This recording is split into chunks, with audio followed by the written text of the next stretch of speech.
জনাব তারেক রহমানের সাথে আমার যোগাযোগ কয়েক বছর আগে থেকেই। এটা খুবই ইনফর্মালি ছিল।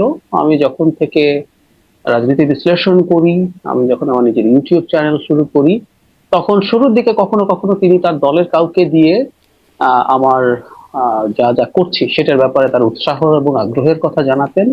একটু বলে ফেলি কথাগুলো যেহেতু আসলো, এটা সম্ভবত 2023 সালের শুরুতে তার সাথে আমার খুব দীর্ঘ একটা জুম মিটিং হয়। আর কেউ কেউ 2071 সাল পর্যন্ত আওয়ামী লীগ ক্ষমতায় থাকবে এসব বলছিল। সেই সময়গুলোতে তিনি, আমি খুব সারপ্রাইজড হয়ে দেখি যে তিনি প্রত্যেকটা মিনিস্ট্রি নিয়ে তার নিজস্ব পরিকল্পনা। প্রধানমন্ত্রী তারেক রহমানের উপদেষ্টা ডাক্তার জাহিদুর রহমান।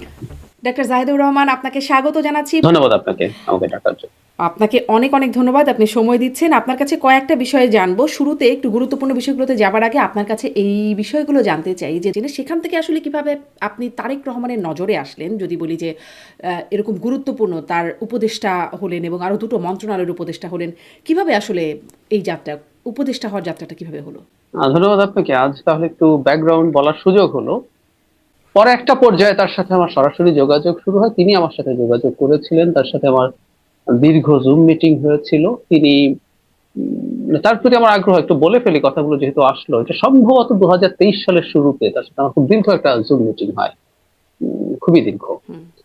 তখন অনেক আলাপ হতে হতে একটা পর্যায়ে আমরা প্রত্যেকটা, তখন শেখ হাসিনা ক্ষমতায়, এবং অনেকে মনে করছে শেখ হাসিনা 2041 সাল পর্যন্ত, আর কেউ কেউ 2071 সাল পর্যন্ত আওয়ামী লীগ ক্ষমতায় থাকবে এসব বলছিল। সেই সময়গুলোতে তিনি, আমি খুব সারপ্রাইজড হয়ে দেখি যে তিনি প্রত্যেকটা মিনিস্ট্রি নিয়ে তার নিজস্ব পরিকল্পনা আছে। আজকে যেমন উনি অনেকগুলো আইডিয়ার কথা আমরা শুনি, উনি কোন মন্ত্রণালয়ে কি করতে চান, আমি দেখি যে সেগুলো তখনই তার এই কাজগুলো করার আছে। তো আমার সেই প্রথম তার প্রতি খুবই আগ্রহ তৈরি হওয়া, এবং পরবর্তীতে মাঝে মাঝেই কখনো কখনো তিনি আমার সাথে যোগাযোগ করেছেন, ফোন করেছেন, জুম মিটিং হয়েছে আমার পার্সোনালি। উনি বিভিন্ন ক্ষেত্রে উনি আমার মতামত জানতে চাইতেন, এবং আমার মতামত দেওয়ার জন্য তিনি আমাকে সবসময় এনকারেজ করেছেন যদি আমি কোনো কিছুতে কোনো প্রয়োজন বোধ করি, এবং যে ডেমোক্রেসির যে লড়াই, সেই লড়াইটা আমরা যাতে একসাথে করতে পারি সে ধরনের আলাপ, এইভাবেই যোগাযোগটা ছিল। পরবর্তীতে দেশে আসার পর তার সাথে আমার খুব অল্প সময়ের মধ্যেই তিনি আমাকে ডাকেন, দেখা হয়, বসে আমরা দীর্ঘ সময় কথাবার্তা বলি।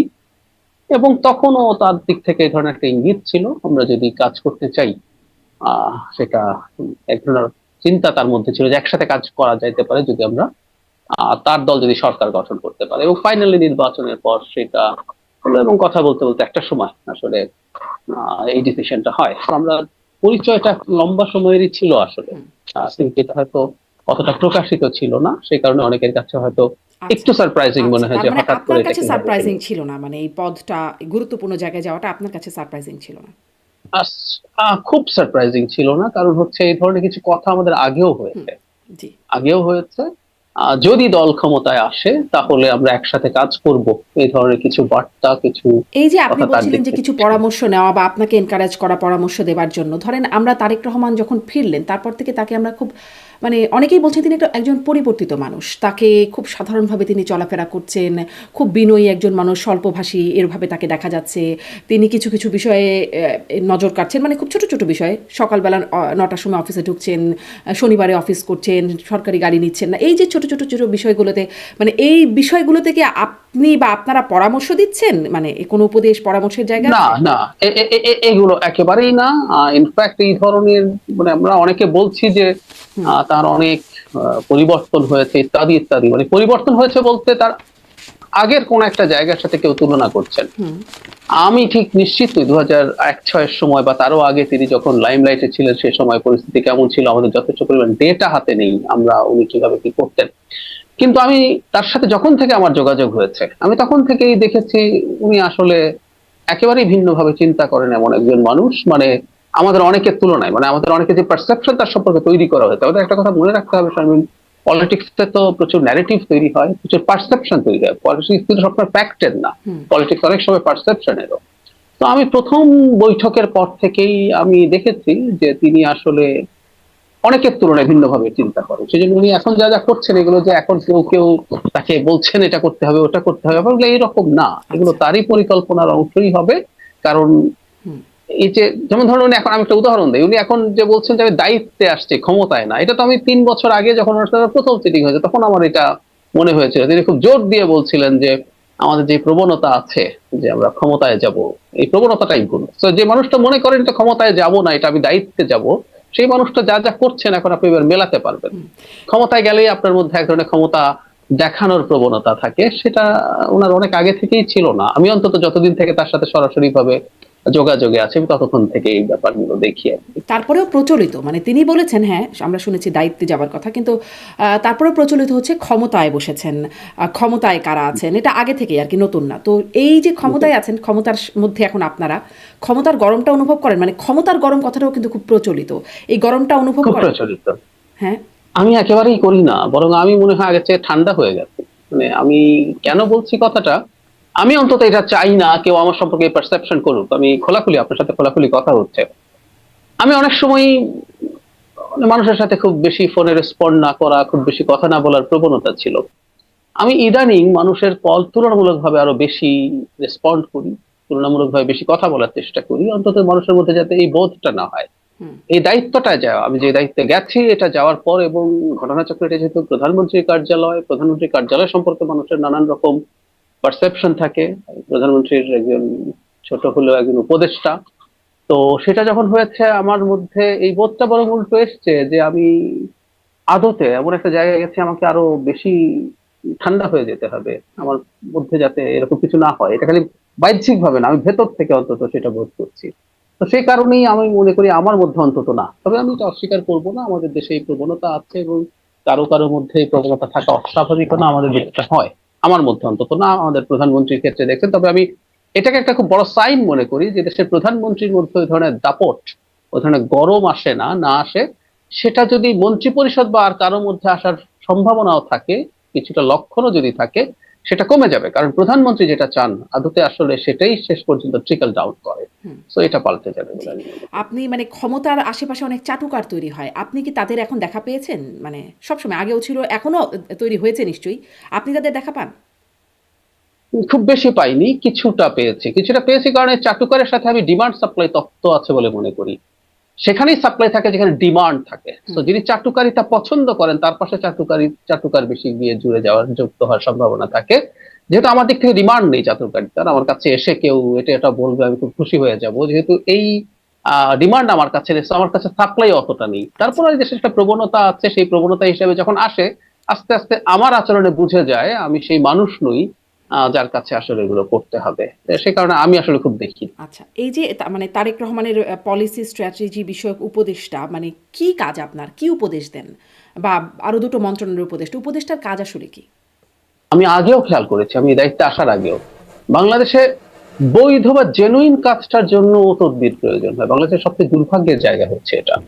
অবৈধ কাজের জন্য না, একদম একটা বৈধ কাজ, কারো কোনো একটা বৈধ কাজ আটকে আছে, এটা ঠিকঠাক আছে সবকিছু, তার কাছে সব ডকুমেন্ট আছে, তারপরে কাজটা হয়নি। এই ধরনের প্রচুর মানুষজন আমার কাছে, আমি ধারণা করি পারসেপশন, আমার কাছে অবৈধ কিছু নিয়ে এখন পর্যন্ত আমি কাউকে পাইনি যিনি হুম। এসছেন। হয়তো এক ধরনের পারসেপশন আছে যে ওনার কাছে অবৈধ জিনিস নিয়ে গিয়ে কাজ হবে না, কিন্তু বৈধ অনেক জিনিস নিয়ে তদবির করার রিকোয়েস্ট হুম। আমার কাছে এর মধ্যে এসছেই। হ্যাঁ, জি। এটা মানে নিশ্চয়ই মানে আপনাদের কাছে বাংলাদেশে এটা এড়ানোই উপায় এই নেই। প্রত্যাশাটা থাকবে যে তদবির যেন করার প্রয়োজনীয়তাই না হয়, সেই ব্যবস্থা আপনারা করবেন। একটু একদম বলবেন একদম যে ওই যে একদম। জি। পরিকল্পনা প্রায়োরিটির কথা বলছিলেন, তথ্য মন্ত্রণালয় ইতিমধ্যে কাজ শুরু করেছেন, বাকিগুলো নিয়েও করবেন। কি মানে কি পরিকল্পনা প্রায়োরিটির কথা বলছেন বা শুরু করেছেন? আমি এখনো আসলে আর এগুলো নিয়ে বিস্তারিত কথা বলতে চাই না, কারণ এগুলো আমরা যখন এক্সিকিউট করতে কিছু কিছু জিনিস কাজ প্রাথমিক ভাবে শুরু করেছি, এটা যখন ফাইনালি ভিজিবল হবে, কারণ আমি শেষ পর্যন্ত এই কাজগুলো সামনে আনতে পারবো কিনা সেটা দেখা যাবে, সেটা যখন হবে তখন এটা ভিজিবল হবে, এবং যখন আসবে তখন আমি এগুলো নিয়ে একটু বিস্তারিত কথা বলবো। নিশ্চয়ই অপেক্ষা এটা করব সেটার জন্য। যেহেতু মানে তথ্য মন্ত্রণালয়টা সরাসরি সাংবাদিকতা, গণমাধ্যমের সাথে সম্পর্কিত, ফলে আমরা ডক্টর ইউনূস বা অন্তর্বর্তী সরকারের সময় শুনেছিলাম ডক্টর ইউনূস নিজে বলেছিলেন মন খুলে সমালোচনা করতে, কিন্তু সমালোচনা করতে গিয়ে দেখেছি সাংবাদিকরা গ্রেপ্তারও হয়েছেন। মঞ্জুরুল আলম পান্না, আনিস আলমগীর তারা গ্রেপ্তার হয়েছিলেন ওই সময়। এখন কি আসলে আপনি যেহেতু সেই মন্ত্রণালয়ে একজন গুরুত্বপূর্ণ জায়গায় আছেন, মন খুলে সমালোচনা করা যাবে, মন খুলে কথা বলা যাবে, নাকি সন্ত্রাস বিরোধী আইনের ভয়ে একটু মানে রেখে ঢেকে বলার প্রয়োজনীয়তা আছে? আমি মনে করি এবং আমি বিশ্বাস করি মন খুলে কথা বলা যাবে, এবং আমি এভাবে বরং বলি, আমি আমার পজিশনকে সরিয়ে রেখে বলি, যদি কারো মনে হয় কোথাও কোনো সমস্যা আছে, যদি মনেও হয়, তারপরও মন খুলে কথা বলতে হবে। মানে একটা জিনিস খুব ইম্পর্টেন্ট, ডেমোক্রেসিকে যদি আমরা ঠিকঠাক রাখতে চাই, একটা ডেমোক্রেটিক সরকারের সময় যদি কারো মনে কোনো রকম কোনো শঙ্কাও থাকে যে আমার কি হতে পারে, তারপরে কথা বলে যেতে হবে। একটা জিনিস যারা সাংবাদিকরা কথা বলবেন তাদের মনে রাখতে হবে, এটা কিন্তু একটা নিশ্চিত পার্থক্য আছে শারমিন, সেটা হলো একটা অথরিটারিয়ান রেজিম আর একটা গণতান্ত্রিক সরকারের মধ্যে বেসিক জায়গায় ডিফারেন্স হচ্ছে সমালোচনা হতে থাকলে কোনোদিন একটা গণতান্ত্রিক সরকার যেটা গণতান্ত্রিক ভাবে নির্বাচিত হয়েছে এবং আবার গণতান্ত্রিক ভাবে নির্বাচিত হতে চায়, সেই রকম সরকার কখনো চাইলেও আমি খুব সবচেয়ে খারাপটা বলছি, চাইলেও সে সাংবাদিকতা বা এখন আমরা তো প্রত্যেকে নিজেরাই সিটিজেন জার্নালিস্ট হয়ে গেছি, ব্যক্তিগতভাবে আমরা যেটা করি সেটার বিরুদ্ধে দাঁড়াতে পারবে না। এটা সম্ভব না আসলে। দু চারটা বত্তায় হবে না আমি তা বলছি না, আমাদের সরকার শুদ্ধতম শ্রেষ্ঠতম সরকার এটা হয়ে যাবে আমি তাও বলছি না, দু চারটা জায়গায় ভুল হয়ে যেতে পারে, কিন্তু আমি মনে করি একটা গণতান্ত্রিক সরকার সেটাকে নিজেকে সেটাকে ঠিক করে নেয়, সেটাকে ঠিক করে সামনে এগোতে চায়, এই জিনিসটা নিশ্চিত করবে, এটা আমি একদম কনফিডেন্টলি বলতে চাই। আচ্ছা। আর একটা কথা যোগ করা দরকার, সেটা হচ্ছে তথ্যকে নিয়ে যাতে আমরা এমন না করি, এটা শুনলেই মনে হবে যে এখন আমি এদিকে গেছি বলে এসব আলাপ করছি, তারপর আমি একটা এক্সাম্পল দিয়ে বলছি। তথ্যকে নিয়ে যারা কাজ করে, বিশেষ করে গণমাধ্যম, আমরা বেসিক কিছু দায়িত্বশীলতা আসলে আমাদের দেখাতে হবে। আমরা ইদানিং খেয়াল করছি মানে এক ধরনের ভেস্টেড ইন্টারেস্ট হচ্ছে। ধরুন আমি আপনাকে উদাহরণ দিই, আপনি মিডিয়ার মানুষ, বহুদিন মিডিয়ায় কাজ করছেন, তো আপনি জানেন এগুলো কিভাবে হয়। এমন একটা বাক্য পিক করে একটা ফটো কার্ড তৈরি হলো, এখানে ফটো কার্ড একটা প্রবলেমে দাঁড়িয়ে গেছে, মানুষ ফটো কার্ডে বেশি আর পড়ে না। আপনি হয়তো লিঙ্কে ডিটেল বলছেন, কিন্তু ফটো কার্ডে এমন একটা বাক্য সিলেক্ট করছেন যেটা আসলে মিসকমিউনিকেট করে। সেটাকে আমরা এখন ক্রিমিনালাইজ অন্য কোনো ভাবে করতে পারি, এবং কোনো আইন আদৌ আছে কিনা বা না থাকলে নতুন কোনো আইন বানিয়ে ক্রিমিনালাইজ করতে পারি। একটা স্টেট কিন্তু আইন দিয়ে চলবে, একটা স্টেট আইনের বাইরে অ্যাপারেন্টলি মনে হচ্ছে বলে কিছু করতে পারে না। আইন বানিয়ে তো সুতরাং করা যায় এই না, রেট্রোস্পেক্টিভ ইফেক্ট তো আবার দিতে পারবেন না আইনের, তাই না? কখনো কখনো দেয়া যায়, এটা রেট্রোস্পেক্টিভ এফেক্ট দেয়া যাবে না তা না, এটা আমরা আসলে সংবিধান allow করে। করি, কিন্তু হ্যাঁ, কিন্তু রেট্রোস্পেক্টিভ এফেক্ট দেওয়ার নজির আমাদের দেশে আছে, এটা করা যাবে না তা না, করা হয়েছে কখনো কখনো, তারপর আমি বললাম দিলাম না। আচ্ছা। কিন্তু যদি থাকে কোনো না কোনো ফর্মে করবো, কিন্তু তাদের বিরুদ্ধে যে অভিযোগ করা হয়েছে অবশ্যই সেই অভিযোগগুলো সঠিক না, এটা আমি মনে করি ব্যক্তিগতভাবে।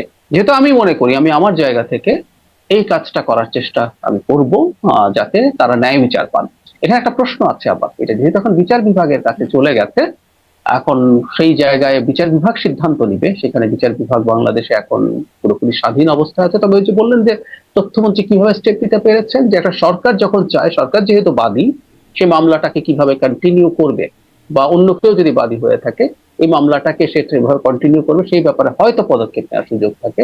আমি আমার জায়গা থেকে সিরিয়াসলি চেষ্টা করব তারা যেন ন্যায় বিচার পান, যতটুকু করা সম্ভব। নিশ্চয়ই। তারপর আবারও বলছি, এটা আসলে মূলত বিচার বিভাগেরই ব্যাপার। জি, কিন্তু ওই যে বিচার বিভাগ তো আমাদের দেশে নানানভাবে নিয়ন্ত্রিত হয়, আগেও হয়েছে, বর্তমানে কতটা হচ্ছে জানি না, কিন্তু আশীর্বাদে যে কাজ হয় সেটি তো আবার দেখা গেল, মানে যে আমি অবশ্য ইন্টারভিউটা দেখিনি, আপনি যেহেতু বলছেন উনি সেরকমই বলেছেন নিশ্চয়ই। জি, আমি আপনাকে পাঠিয়েও দেব।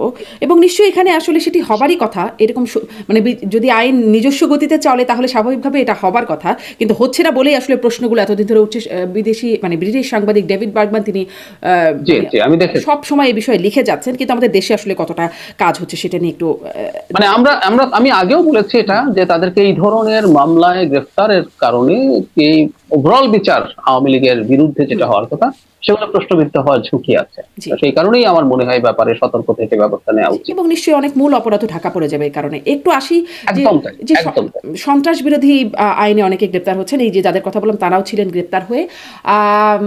এখনও তো সন্ত্রাস বিরোধী আইনে, আমরা সন্ত্রাস বিরোধী আইনে একটা কালো আইন সেটি শুনেছি, বিএনপির কাছ থেকে সমালোচনা শুনেছি, অন্তর্বর্তী সরকারের সময় ব্যাপক তার মানে প্রয়োগ হয়েছে, এখনও প্রয়োগ হচ্ছে। মানে জয় বাংলা স্লোগান দিলে তাকে ধরে নেওয়া হচ্ছে, 7ই মার্চের ভাষণ বাজালে সন্ত্রাস বিরোধী আইনে ধরে ফেলা হচ্ছে। মানে 7ই মার্চের ভাষণের সাথে সন্ত্রাস বিরোধী আইনের অপরাধের সম্পর্ক কি সেটা খুব স্পষ্ট না, কিন্তু তাদেরকে টেনে হিঁচড়ে নিয়ে গিয়ে থানায় দিয়ে আসতে তাদেরকে গ্রেপ্তার করা হচ্ছে এবং তারা কারাগারেও থাকছেন। দেখছিলাম যে স্বাধীনতা দিবসে 9 জন গ্রেপ্তার হয়েছেন সন্ত্রাস বিরোধী আইনে, 25 জন আইনজীবী সুনামগঞ্জে তাদের নামে মামলা করা হয়েছে, তারা জয় বাংলা স্লোগান দিয়েছিলেন। মানে এর অজুহাতটা খুব ঠুনকো না? মানে এই অজুহাতে সন্ত্রাস বিরোধী আইনে গ্রেপ্তার হয়ে কারাগারে থাকবেন বা মামলা হয়ে যাবে। ঠুনকোটা আসলে আপনার পয়েন্ট অফ ভিউ একভাবে যদি দেখেন সেটা কিভাবে দেখা যেতে পারে, কিন্তু মানে ঘটনা যেটা দাঁড়িয়েছে এখন এটা আসলে যাচাই বাছাই করার ব্যাপার। আওয়ামী লীগ নিষিদ্ধ আছে, তার কর্মসূচি সে করতে পারবে না, যে ইন্টারপ্রিটেশনটা করা হচ্ছে তাদের মামলার ক্ষেত্রে, সেটা হচ্ছে এই তারা যা যা করেছেন এগুলো মূলত আওয়ামী লীগের কর্মসূচি। মানে এখন এখানে একটা অ্যাম্বিগুইটি আছে। ধরো জয় বাংলা স্লোগান যিনি দিচ্ছেন, আপনি বলতেই পারেন যে এটা আমাদের মুক্তিযুদ্ধের সময় বা তার আগে থেকেই এই স্লোগানটা প্রচলিত আছে, সেটা আওয়ামী লীগের স্লোগান না। আবার একইভাবে এই স্লোগানটা আওয়ামী লীগ স্লোগান হিসাবে খুবই বহুল ব্যবহার করেছে। সুতরাং এটাকে আপনি যদি ইন্টারপ্রেট করেন যে এটা কোন ফর্মে আওয়ামী লীগের তার কর্মসূচি বা তার যে রাজনৈতিক কর্মকাণ্ডের উপর নিষেধাজ্ঞা আছে সেটা ভাঙার চেষ্টা। প্রথমত এটা আমাদের মানতে হবে, আওয়ামী লীগের রাজনৈতিক কর্মসূচি বা কর্মকাণ্ডের উপর যে নিষেধাজ্ঞা আছে, কেউ সেই নিষেধাজ্ঞাটাকে সঠিক বা ভুল বলতে পারে, সেটা ডিফারেন্ট আলোচনা। কারণ ওটাও কিন্তু সন্ত্রাস দমন আইনের এক্সিকিউটিভ অর্ডারে করা হয়েছে, তো এটা বিচারিক প্রক্রিয়ায় হয়নি, অন্তর্বর্তী সরকারের সময় হয়েছে, এটা সমালোচনা করতে পারে। কিন্তু যতক্ষণ এই অর্ডারটা আছে ততক্ষণ এটার সাথে সাংঘর্ষিক কিছু হয় সেটাকে ক্রিমিনালাইজ করা যায়, যে এটা ক্রিমিনাল অফেন্স, সুতরাং এটার বিরুদ্ধে ব্যবস্থা নেওয়া যায়। এখন সমস্যা হচ্ছে তারা যা যা করছেন সেটা আওয়ামী লীগের কর্মসূচি বা কর্মকাণ্ড কিনা, সেই প্রশ্ন। আমি মনে করি যারা গ্রেফতার হয়েছেন এভাবে, সেই যাচাই বাছাইয়ের দায়িত্বটা শেষ পর্যন্ত তো আদালতের কাছে আছে। এক্সিকিউটিভ উইং থেকে পদক্ষেপ মানে নেওয়া এই হয়েছে, যাচাই বাছাই হতে থাকবে, আদালত ততদিন তারা কারাগারে বন্দী থাকবেন।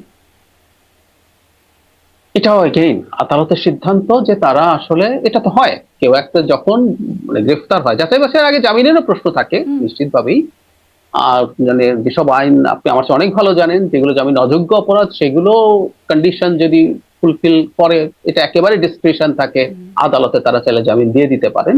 আমি ব্যক্তিগতভাবে বলছি, এটা আমার ব্যক্তিগত মতামত, সেটা হচ্ছে জামিন হয়ে যাওয়া উচিত, যেহেতু তাদের বিরুদ্ধে যে অভিযোগ আছে জামিন হয়ে সেই অভিযোগগুলো ডিল করা যেতে পারে, সেটা হলেই ভালো হয়। কিন্তু আদালতে ডিসাইড করুক যে তাদের এই কর্মকাণ্ডটা তারা ইন ডিসগাইজ আওয়ামী লীগের কর্মকাণ্ডকে স্বাভাবিকীকরণ করতে যাচ্ছে কিনা। আমি আবারও ওই কথা বলছি, এক্সিকিউটিভ অর্ডারে আওয়ামী লীগের কর্মকাণ্ড নিষিদ্ধ হওয়া উচিত কি অনুচিত, সেই ডিবেটটাও সোসাইটিতে থাকতে পারে। আচ্ছা, আপনি তো আগেও এই বিষয়ে কথা বলেছেন, আপনি বলেছেন আপনি মনে করেন যে এক্সিকিউটিভ অর্ডারে আসলে নিষেধাজ্ঞার পক্ষে আপনি সেটার আপনি খুব সমর্থক ছিলেন বলে আগের কথাবার্তায় মনে হয় নাই। ফলে সেখানে কি এখন কোনো পরিবর্তন, যেহেতু এখন আপনারা আসলে ক্ষমতার মানে গুরুত্বপূর্ণ সিদ্ধান্ত নেবার জায়গায় আছেন, সেখানে কি কোনো পরিবর্তন হবে কিনা? আমি কদিন আগে মহাসচিবের কথা শুনছিলাম, মির্জা ফখরুল ইসলাম আলমগীর, তিনি বলছেন যে মানে লেট পলিটিক্স মুভ, তার কথায় গণতন্ত্রটাকে চলতে দিন, সেখানে কোনো বাধা দিলে সেখানে ডিফর্মড হবার সম্ভাবনা আছে, এরকম কথাবার্তা তিনি বলছেন। এতটুকু পর্যন্ত মনে হচ্ছিল, মানে আওয়ামী লীগের রাজনীতি প্রসঙ্গে যখন প্রশ্ন করা হয়েছে তিনি এরকম বলছিলেন, তখন মনে হচ্ছিল যে আসলে বাধা দেওয়ার একটা বিপক্ষে তিনি বলছেন। কিন্তু তার পরবর্তীতে তিনি আবার বলছেন আওয়ামী লীগের রাজনীতি নিষিদ্ধ আছে, নিষিদ্ধই থাকবে। আসলে বিএনপির অবস্থানে কি কোনো অস্পষ্টতা আছে, বা আপনার অবস্থানও আগে মানে এক্সিকিউটিভ অর্ডারের বিরোধিতা আপনি করেন, এখন আপনাদের অবস্থানটা কি? আমি কোর্টে যাওয়ার ক্ষেত্রে পরামর্শ দেব। আমার ওই অবস্থানটা আগেও ছিল, আমার এটা এখনো আছে। কারণ আওয়ামী লীগকে আমাদের কোনো না কোনো ফর্মে একটা সিদ্ধান্তে আসতে হবে, এবং সেটার জন্য বেস্ট জায়গা হচ্ছে আদালত। আদালতে গেলে আদালতই যাচাই বাছাই করুন। স্পষ্ট। ডক্টর সাহেদ, আমরা দেখছি যে সম্প্রতি যেমন গত সোমবার গভীর রাতে গ্রেপ্তার হলেন মাসুদ উদ্দিন চৌধুরী, লেফটেন্যান্ট জেনারেল, তিনি সাবেক নবম ডিভিশনের জিওসি সেনাবাহিনীর, এবং বুধবারে তিনি আবার পরের বুধবারে গ্রেপ্তার হলেন, সেটাও গভীর রাতে, সাবেক ডিজিএফআই প্রধান মামুন খালেদ। দুজনেই ১/১১-তে গুরুত্বপূর্ণ ভূমিকা বা কারিগর এরকম অবস্থায় তারা ছিলেন। এখন বিএনপির মানে গুরুত্বপূর্ণ নেতারাও অনেকে লিখছেন, বলছেন যে এটা মানে ১/১১-র সাথে সম্পর্কিত। আসলে কি ১/১১-র প্রতিশোধ এখানে এই এই এই গ্রেপ্তারগুলোর মাধ্যমে হচ্ছে? তারা দুজন এখন রিমান্ডেও আছেন।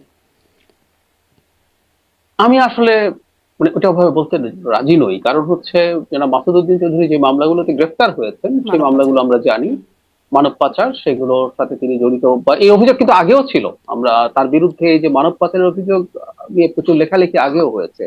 তার একটা এই ধরনের প্রতিষ্ঠান আছে, সেটা এই কাজগুলো করে, এই অভিযোগ ছিল। সুতরাং আমরা প্রাথমিকভাবে ওটাই ধরবো যে ওটার জন্যই তিনি গ্রেফতার হয়েছেন।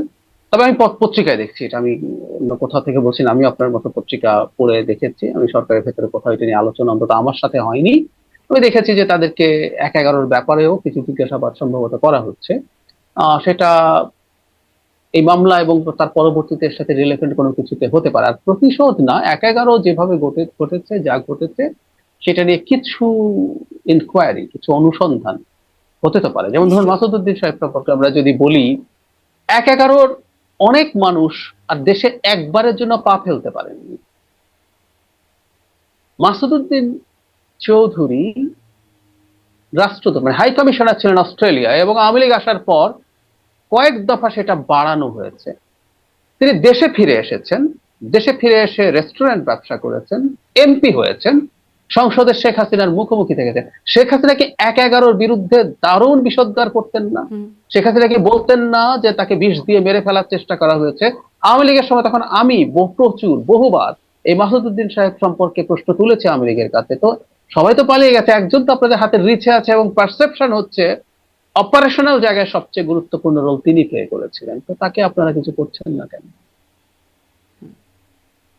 সুতরাং আমাদের এই সময়গুলো সম্পর্কে আসলে একটু জানা নিশ্চয়ই। দরকার আছে তো বলে মনে তাহলে হয়। সরাসরি কেন সেইখানেই, মানে যেহেতু একরকম মানে তাদের বিরুদ্ধে মামলা ছিল, অন্তর্বর্তী সরকারের সময় ছিল, তাদেরকে এখন এতদিন ধরা হলো না, এখন গভীর রাতে রাতে গিয়ে তাদেরকে গ্রেপ্তার করা হচ্ছে এবং একের পর এক গ্রেপ্তার করা হচ্ছে, রিমান্ডেও বের করে আনা হচ্ছে যে কারা ছিলেন কুশীলব।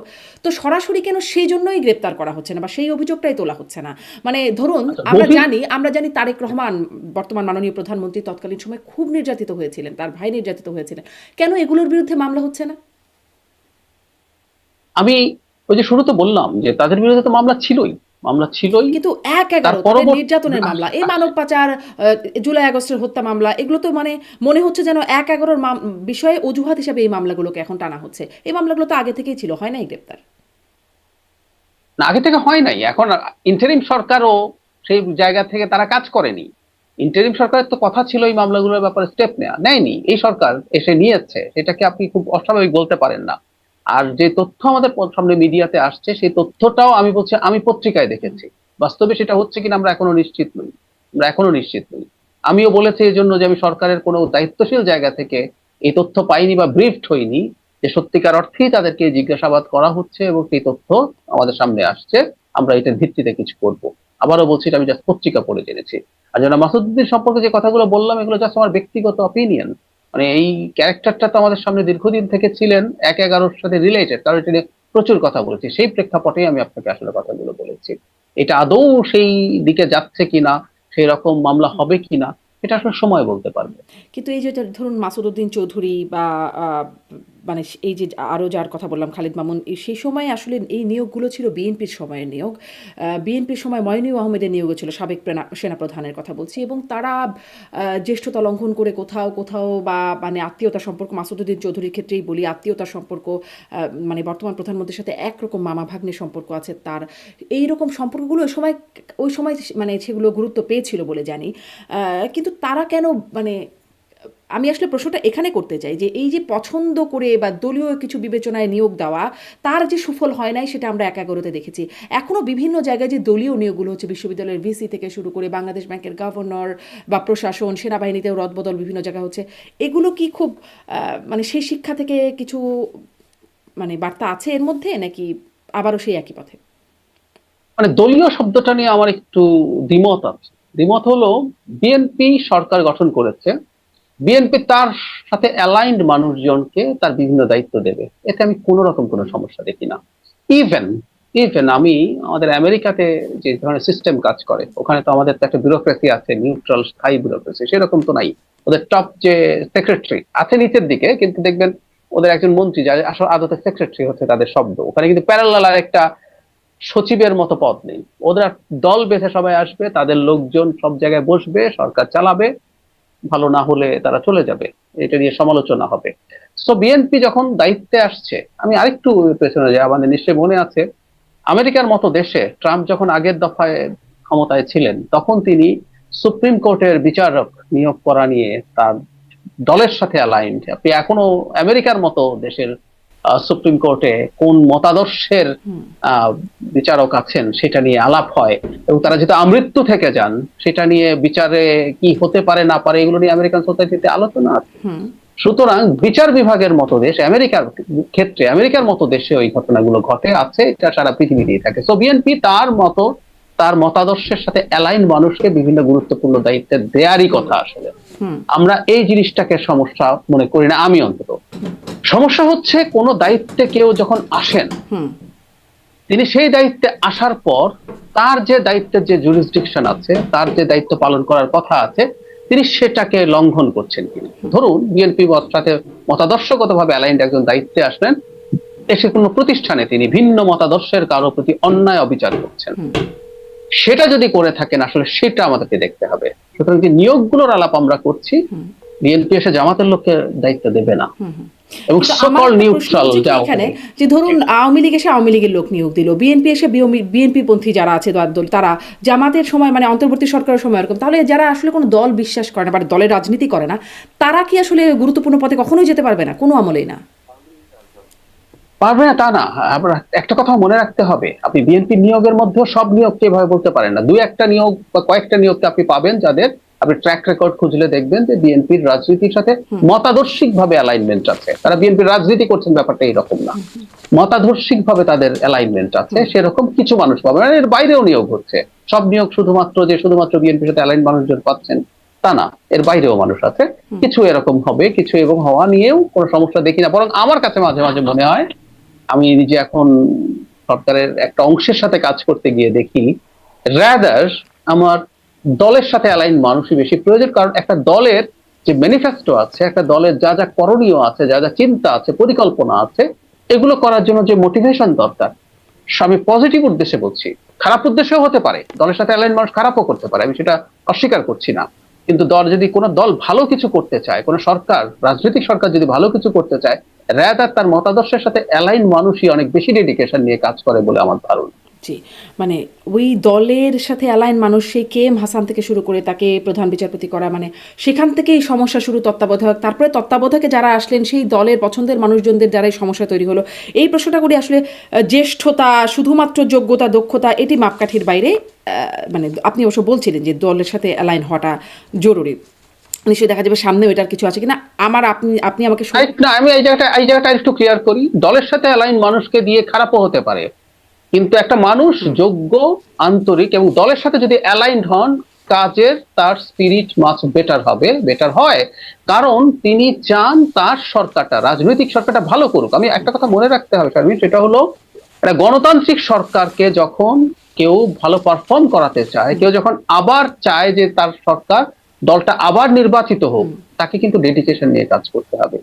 এই ডেডিকেশনটা তুলনামূলকভাবে বেশি থাকার সম্ভাবনা আছে, তবে শর্ত আছেই আসলে, তাকে দক্ষ হতে হবে এবং আন্তরিক হতে হবে, সৎ হতে হবে। স্পষ্ট 1/11 কুশীলবদের এখন বের হয়ে আসছে বলে, মানে রিমান্ডে বের হয়ে আসছে বলে জানা যাচ্ছে। শোনা যেত মানে তখন যারা রাজনীতি করতেন, পরবর্তীতেও আছেন তারা রাজনীতি করেন বা রাজনীতি বিশ্লেষক যারা, তারা বলেন সেখানে ডক্টর ইউনূসেরও একটা ভূমিকা আছে। মানে এরকমটা আবার ওই পর্যন্তও কি যাবে? কুশীলব বের হতে হতে ডক্টর ইউনূস পর্যন্তও কি যাবার সম্ভাবনা দেখেন?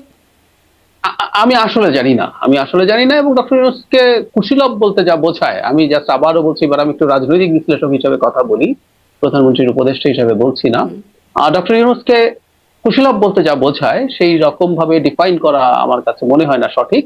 তিনি ওই সময় একটা রাজনৈতিক দল করতে গিয়েছিলেন, সেই কারণে হয়তো অনেকে এটার সাথে এক ধরনের তার অ্যালাইনমেন্ট ছিল বলে আলাপ করতে চান, কিন্তু কুশীলব বলতে মূল যে কাজ করেছেন, যা যা করেছেন, আমার কাছে মনে হয় না যে সেটা সেরকম। তখন ডিজিএফআই এর স্ক্রিপ্টে যাচাই বাছাই ছাড়া পত্রিকাগুলোতে খবর বের হতো, মাহফুজা নাম এরকম একটা কথা বলে অনেক মামলা শিকার হয়েছেন, অনেক হয়রানি হয়েছে, প্রায় 100-র মতো মামলা হয়েছে তার বিরুদ্ধে ওই আওয়ামী লীগ আমলে।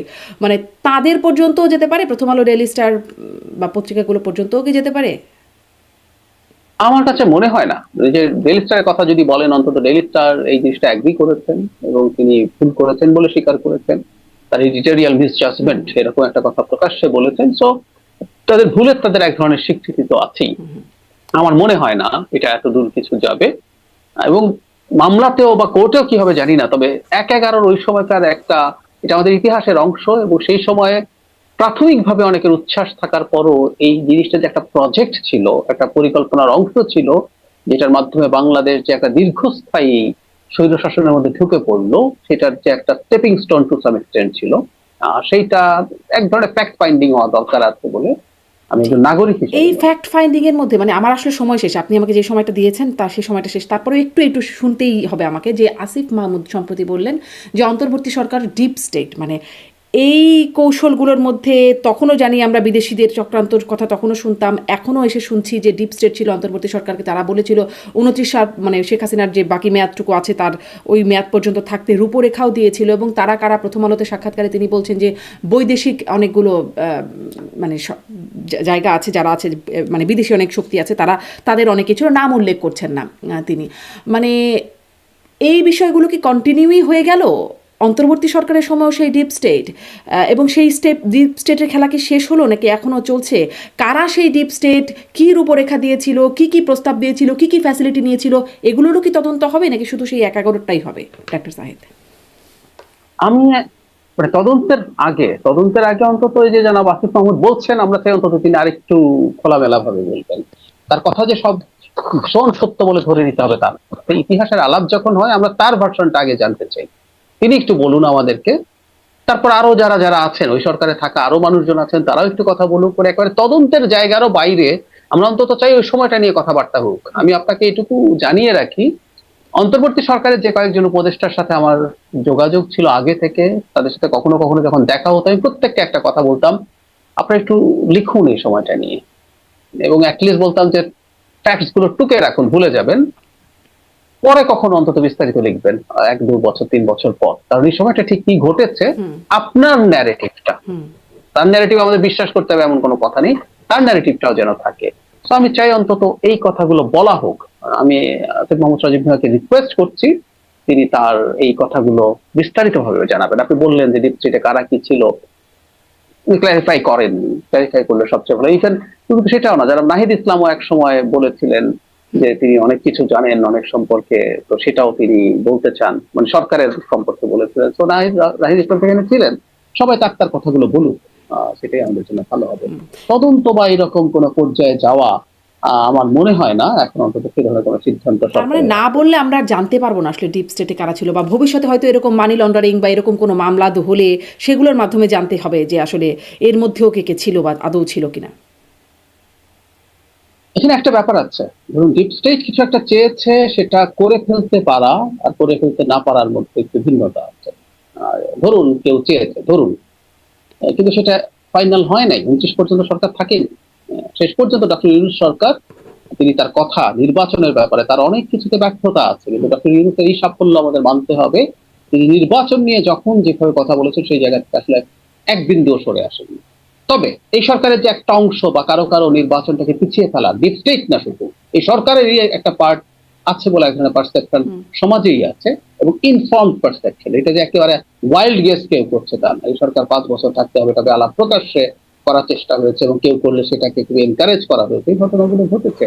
সুতরাং সেটা থাকতে পারে, কিন্তু ডক্টর ইউনূসের সরকার শেষ পর্যন্ত যেহেতু সেটা করতে পেরেছেন, ডিপ স্টেট যদি কিছু চেষ্টা করেও থাকে বা সরকার একটা অংশ করে থাকে, সেটা সাকসেসফুল হয়নি। সুতরাং এটাকে আমরা খুব অ্যাক্টিভলি তদন্ত করে কিছু একটা করে ফেলতে হবে, সেটা খুব জরুরি না। কিন্তু এটা যেহেতু ইতিহাসের খুব গুরুত্বপূর্ণ একটা অংশ, আন্ডার কারেন্ট গুলো, আমাদের মেইন কারেন্ট আমরা দেখতে পাচ্ছি কি হয়েছে। শেষ পর্যন্ত বাংলাদেশে একটা গণতান্ত্রিক নির্বাচন হয়ে দেশ গণতান্ত্রিক ব্যবস্থা এসছে, কিন্তু অনেকগুলো আন্ডার কারেন্ট ছিল, সেগুলো আমাদের ইতিহাসের স্বার্থে লিখে রাখা দরকার।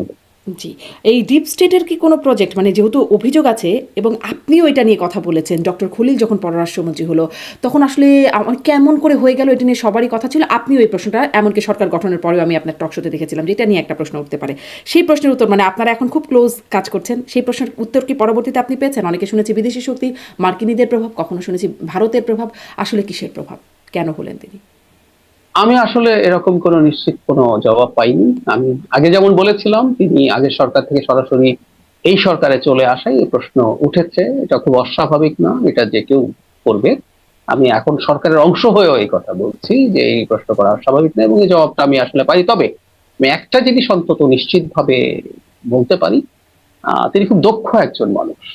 এটা ওনার সাথে এখন আরো ক্লোজলি ইন্টারাকশন করার পর এটা বুঝতে পারছি। আগেও ইনফ্যাক্ট তার যোগ্যতা দক্ষতা নিয়ে আসলে প্রশ্ন করি, আগেও ভিন্ন প্রশ্ন করার চেষ্টা করেছিলাম, তার নাগরিকত্ব নিয়ে প্রশ্ন ছিল, পরে তিনি এটা ক্ল্যারিফাই করেছেন। আমি ইনফ্যাক্ট ওটা নিয়ে ওনাকে কঠোরভাবে চার্জ করার চেষ্টা করেছি, কিন্তু পরবর্তী মানে যখন মানে এই তথ্যটা আমাদের সামনে এসেছিল তিনি সেটা ক্ল্যারিফাই করেছেন। তার দক্ষতা যোগ্যতা নিয়ে আসলে আমার মধ্যে অন্তত তখনও তেমন কোনো প্রশ্ন ছিল না। আর এখন কাছ থেকে বুঝি তিনি খুবই, তার যে দায়িত্ব সেই কাছ থেকে বোঝার জায়গা থেকে তার দায়িত্ব। নামে নাকি একটা হত্যা মামলাও ছিল, সেটিও কি মানে সেটি কি আছে? আমি জানি না, আচ্ছা, আমি ওই মামলাটা সম্পর্কে জানি। সেটিও আসলে শোনা ব্যাপারই। আরো অনেক প্রসঙ্গ আমার কাছে মনে হয় এই ধরনের কিছু যদি কারো কাছে তথ্য থাকে, এগুলো তথ্যের ভিত্তিতে যারা আছে বলে মনে করেন সেই তথ্যের ভিত্তিতে কথা হোক, তারপর দেখা যাবে। জি, ডাক্তার জাহেদ অনেক ধন্যবাদ। আরো অনেকগুলো প্রসঙ্গ ছিল, যেমন ধরেন তেলের দাম নিয়ে অনেক কথাবার্তা হচ্ছে, সামনের দিনে রাজনীতি ইত্যাদি আরো অনেক রকম বিষয় আছে। তবে আপনি আমাকে সময়ের একটা বাধা বেঁধে দিয়েছেন। এগুলো আগামী কোনো দিনের জন্য আগামী কোনো থাকুক। দিনের জন্য জি। তুলে রাখি, নিশ্চয়ই তখন নিশ্চয়ই এগুলো নিয়ে আরো অনেক ডেভেলপমেন্ট হবে, আপনার সাথে কথা বলারও সুযোগ হবে। অনেক ধন্যবাদ ডাক্তার জাহেদ, সময় দিয়েছেন আপনি আমাকে।